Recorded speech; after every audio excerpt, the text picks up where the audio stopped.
There are many claims to the title of fastest gun in the West. I think that in Deadwood, Dakota Territory, I may have met him.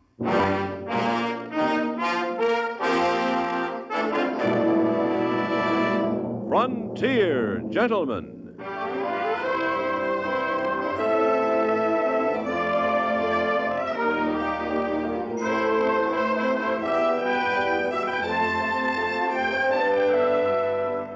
Herewith an Englishman's account of life and death in the West. As a reporter for the London Times, he writes his colorful and unusual stories. But as a man with a gun, he lives and becomes a part of the violent years in the new territories. In just a moment, we will bring you the latest report from the Frontier Gentlemen. Why stand on the sidelines when CBS News features like The World Tonight take you directly to where the big news stories are breaking? Tonight, tomorrow, and every night, hear eyewitness reports from CBS News overseas correspondents and lively features and interviews with the very people making the news, as most of these same CBS radio stations present The World Tonight.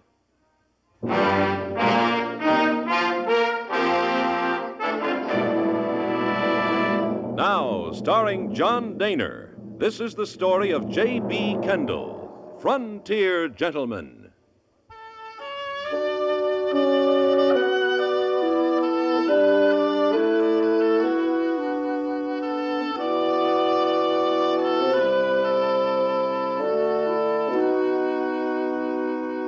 My remittance, as well as a small check from the London Times, were forwarded to me from Cheyenne. Both reached me at the Mark Hotel in Deadwood, Dakota Territory. I cashed them at the Stebbins and Post Company Bank, and once more solvent, decided to do something about my clothes, which, to say the least, had seen better days. I was directed to a tailor shop, which I found housed in a dilapidated frame building almost at the end of the main street. A freshly painted sign read, Eli Jackson, Tailor, Outfitters. I went in and was met by a tall, thin youth of 16, 17. He greeted me with a shy grin, bowed stiffly, and said, "Afternoon, sir. Can I be of service?" And I thought I'd like to buy a new suit. "Yes, sir. We got a mighty fine selection. Was you figuring on a Sunday go to meeting suit, or maybe just a cow rigging?" Well, I'd like to see what you've got. Well, you step right this way, mister. Are you Eli Jackson, the tailor? No, sir.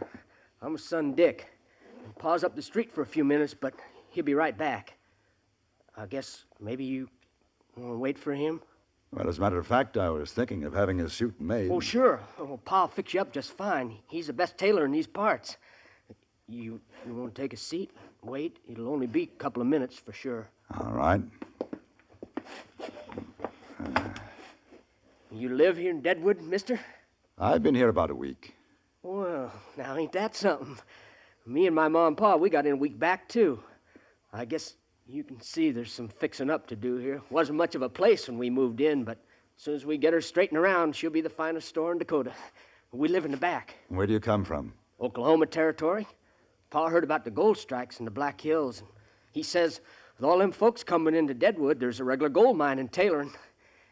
Business weren't much back home, so we cut our suspenders and come up here.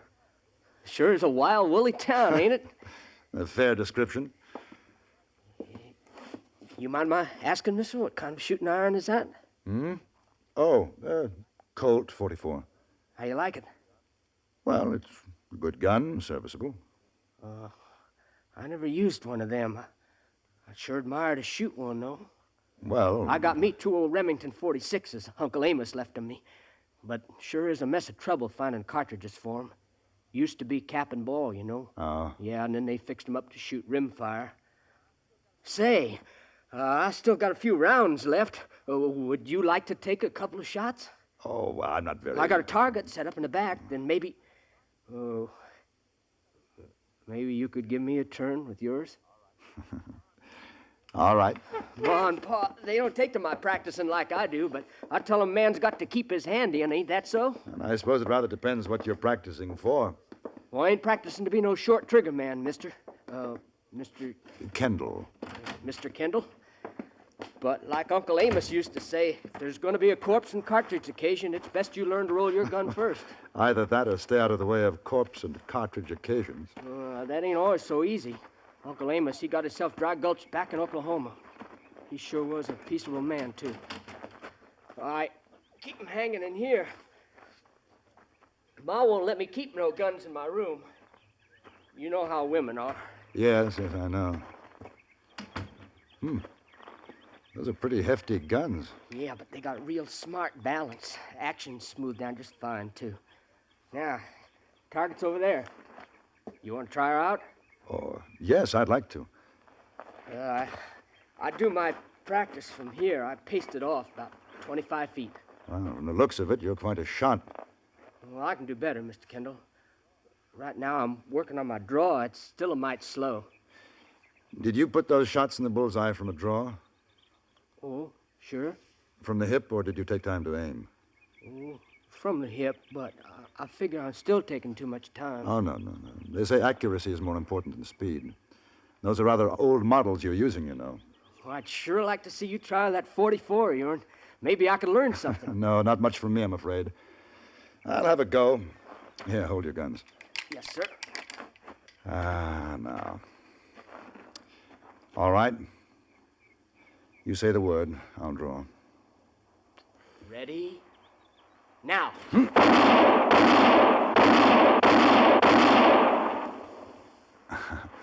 Not bad. Oh, yeah. Yeah, that's mighty fine shooting, Mr. Kendall. Thank you. Let me see you try. Oh, no, I guess not. Come on. No, I reckon not. Go sir. on. Put on the belt. I'm curious to see how you handle those relics. Yes, sir. I should think they'd be a little heavy for you. Yeah, they were at first, but I kind of got used to them. Of course, I can't shoot both to once. I've never yet seen a man who could with any accuracy. Say, maybe we better get back inside. I guess Pa ought to be back by now. In a minute, I want to see how you hit those bullseyes. Yes, sir.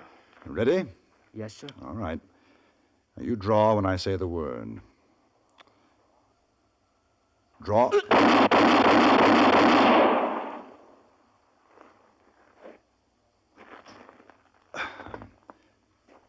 May I see your gun? Yes, sir. How many bullets did you have in there? 5. Is the other gun loaded? Do you mind doing that again? I guess so.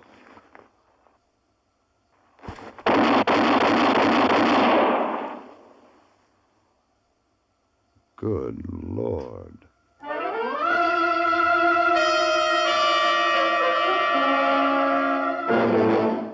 Heard our road show starring Tennessee Ernie? You ought to. It reflects Ernie's warm personality right down the line. Young Molly B. and Doris Drew alternate as the featured feminine vocalists on the show.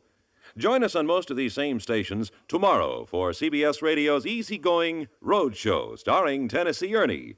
It's as refreshing as a visit back home.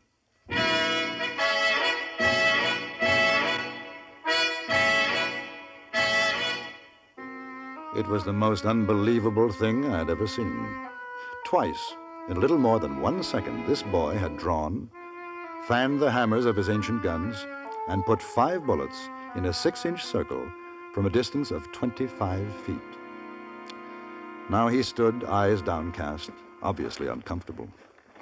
I guess we better see if Pa's back. Dick, why didn't you want to show me how you shoot? Oh, I figured maybe you'd be mad not buy a suit of clothes from Pa. We sure need the business. I feel like a bit of a fool. I'm certainly not mad. Awed might be the word. Who taught you to draw like that?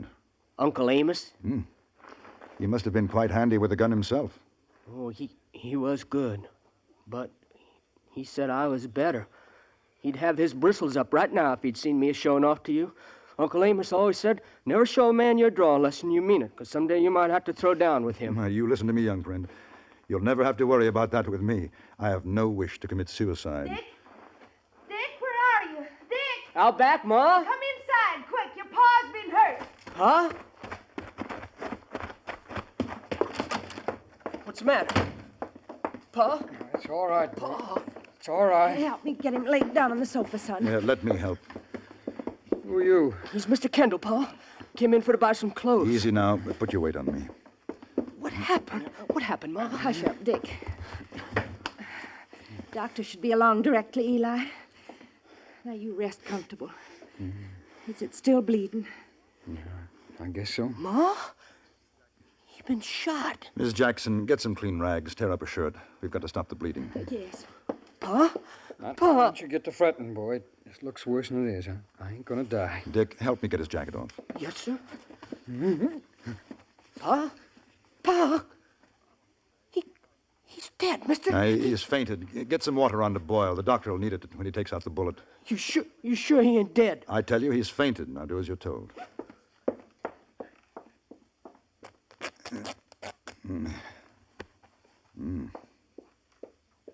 Here. I had some sheeting put away for bandages. It's Oh, all right. He'll come around. he's so white. Loss of blood. Have you got any whiskey? No. Eli's not a drinking man. You said the doctor's on his way. Yes, somebody went to call him. There. Hold those against his shoulder.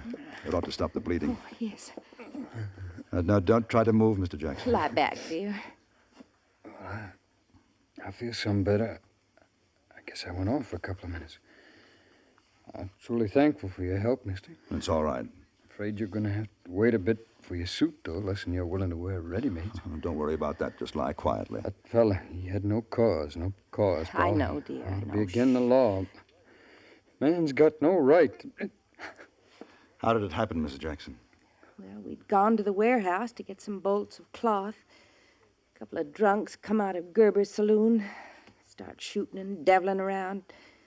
They seen Eli and me coming down the street. I seen one fella a couple of days back. He come in here to buy a pair of boots. Crowley's his name. I didn't have nothing cheap enough, and he didn't have the money. Didn't look like the kind I'd give credit, so he went off without his boots. They was drunk, Eli. He didn't do it purposeful. The bullet must have hit a rock or something and bounced up. Maybe. Who was the other fella, Pa? Boy, what are you doing with that gun belt on? You know your ma and me's told you never to bring it in the house. Well, I was our back showing Mr. You Kendall. never mind what you was doing and showing. You go hang up them guns this minute, you hear? Do as your pa says. Now, you seen what guns can do to your Uncle Amos. Now, me. Don't Now, excite yourself, Eli. I ain't exciting myself. I ain't gonna have that boy turn into killer. I ain't, Pa. No Now, such don't you thing. talk back to me, boy. I'll strip the hide off on Lie you. back, Eli. Dick, do as your pa tells you. Go on now. I know, baby. Did Ain't you put the fitting water this- on to boil? Yeah. Good. Now, why don't you go and see if the doctor's coming? Yeah, all Now, right. you take off them guns and belt. But Boy, when I get up, I'm gonna thrash your backside, I am for sure. You're just getting too big for your britches. Please, son, can't you see what you're doing to your pa? Do like he says. I'm sorry. But I saw what happened to Uncle Amos. Well, ain't no one gonna shoot my pa and get away with it. Boy, you come back here. Dick! Don't worry, I'll get him. You tell him it was an accident. What? No real shooting? Dick! It was an accident. Dick! Dick! Wait, I want to talk to you. Now, slow down, young fella. Don't hold on to me, Mr. Kendall. I got a thing to do. Now use your head. You can't fight two grown men. If I got to, I can. Ain't nobody around here thinks I'm big enough to use You're a gun. big enough. Shooting at a target is a little different facing a man. I ain't afeard. I didn't say you were. But you go looking for trouble with a couple of drunks, you're going to get hurt. Mister, I'm 17. I was there last year when my Uncle Amos died. The blood running out of him. They shot him in the back 'cause he was like my pa. He'd put up his guns and wasn't gonna fight no more. Uncle Amos, he said to me, just before he turned on his side, he said, boy, whenever you see a coward with a gun, you get scared. You get scared enough to go for yours before he gets his out. Pa's always preaching about living peaceable. All right, well, if they won't let you live that way, you gotta make them let you. Your father said it was an accident. Did you hear him? Maybe it was, maybe it wasn't. I heard what he said about that fella Crowley coming to the store for boots and Pa not giving him credit. It's true, I was in the store. That Crowley had it in for Pa. Well, we're gonna live in this town. Folks is gonna have respect for the Jacksons. Pa don't care none. I do. Supposing you do find them, what are you going to do? Just start shooting? I'll give him a chance to draw. Dick, will you listen to me? I ain't listening to nobody, Mr. Kendall. My pa's been hurt bad. I aim to pay the man out that done it. So don't you go trying to stop me.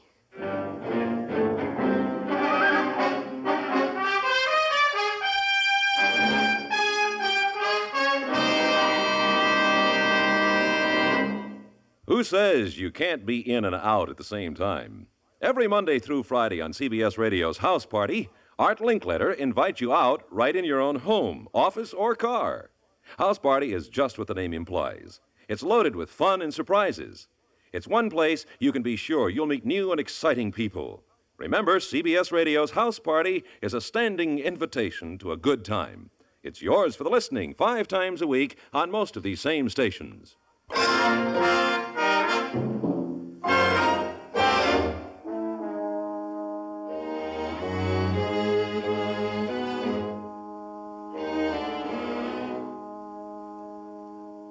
I walked up the Deadwood Street with young Dick Jackson, the 2 old 46s slapping heavily on his thin young legs. I knew that I could have physically stopped him, carried him back to his parents, but I also knew that it would have solved nothing, perhaps only made matters worse. So I did the only thing I could do. I went with him. First to Gerber's saloon, then to half a dozen others, looking for the man named Crowley and his companion. An hour later, we found them in the Deadwood saloon. That's Crowley. That's the one. Over to the bar. You know what you're doing. I know. You know what it's like to shoot a man, to kill him. I guess I'm going to find out, Mr. Kendall. You said you weren't practicing to be a short trigger man. That was a lie, wasn't it? No, Shooting at a target hasn't been enough. You've just been waiting for an excuse. that ain't so. Get out of my way. Dick, Boy, now you ain't never seen nothing like it. He shows up at this here dance, public as a zebra, wearing a fried shirt, a hard-boiled hat, and a smelling of bear grease and lavender-flavored soap. I tell you, he looked as miserable as a razorback hog that's dropping himself on a fence post. Yeah, well, looky here. Hey, boys, come on here, have a look-see. Hey, what you carrying there, son? Buffalo guns? Hey, boy, don't you know packing them great big old heavy things would like to make you a bow-legged before your time? Crowley, you just shot up my pa an hour back. I aim to kill you for it. Kill me! You kidding that there mealy mouth Taylor down the street? Boy, I might have known. Mealy mouth little son.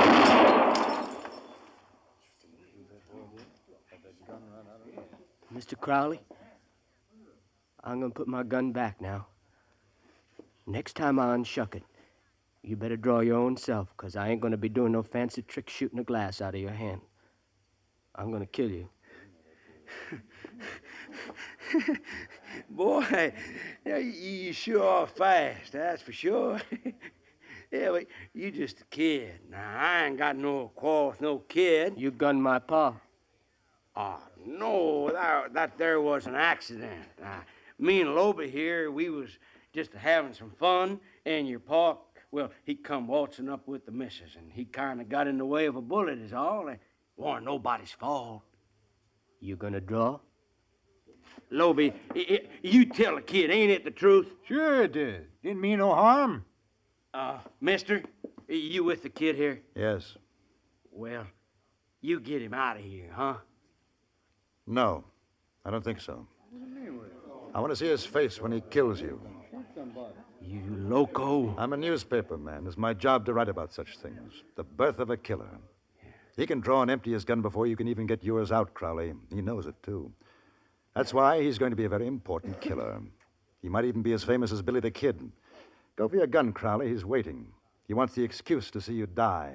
If you don't, he'll kill you anyway. No, that ain't so. It ain't so. Now, look, mister. Kid. I'm sorry about your pa, huh? I'm sorry for what I said. Ain't no sense of getting riled. I got a few dollars. Help pay for the doctor and all, huh? He doesn't want that. He wants to be able to go home and tell his father and his mother what he's done. Show them what a big man he is. He can shoot a gun, kill. That'll make him very grown up. No, that ain't why. I told you it ain't. Now, here, kid, now you take this. It's $40. You get that to your old man. It'll pay for the doctors and such. I got me a little strike a couple days back, you see. You tell him I'll be in and buy the best suit of clothes and custom mades he's got in the store. You tell him that now, will you? We don't want your money. You stay away from us, you hear? 'Cause if you don't, I'll be back. Oh, sure, boy. Anything you say. Give me the money, Crowley. I'll see his father gets it. Yeah, you do that! Dick, look out!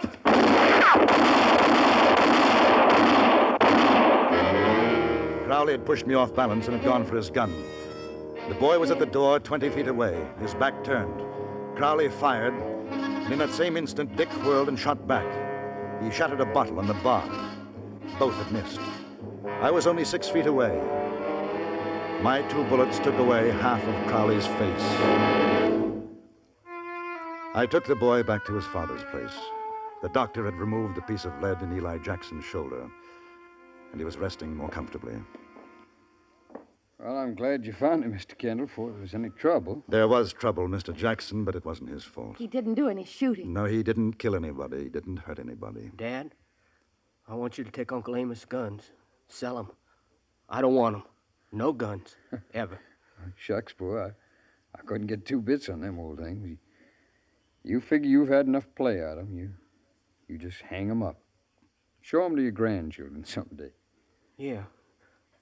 Yeah, maybe I'll do that. Mr. Kendall, will you be in Deadwood for a while? Yes, for a while. Well, now, that's just fine. I tell you come on back in a couple of days.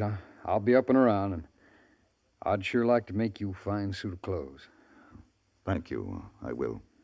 Dick, you show Mr. Kendall out. Yes, ma'am.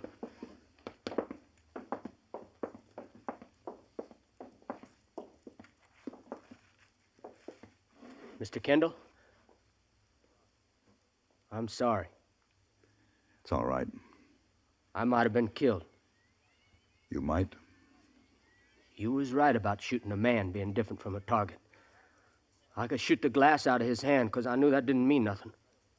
But I couldn't kill him. Killing's ugly. You saw what Crowley looked like. I saw. You should have remembered what your uncle told you. Never show a man your draw unless you mean it.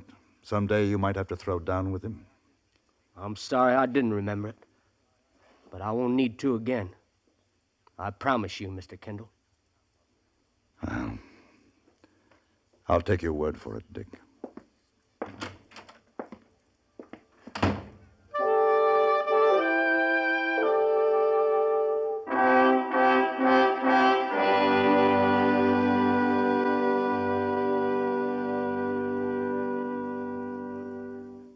Frontier Gentleman was written, produced, and directed by Anthony Ellis and stars John Daner as J.B. Kendall.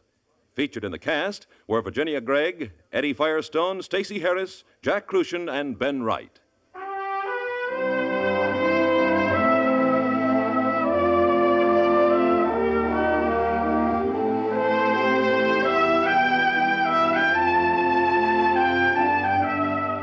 Join us again next week for another report from the Frontier Gentleman.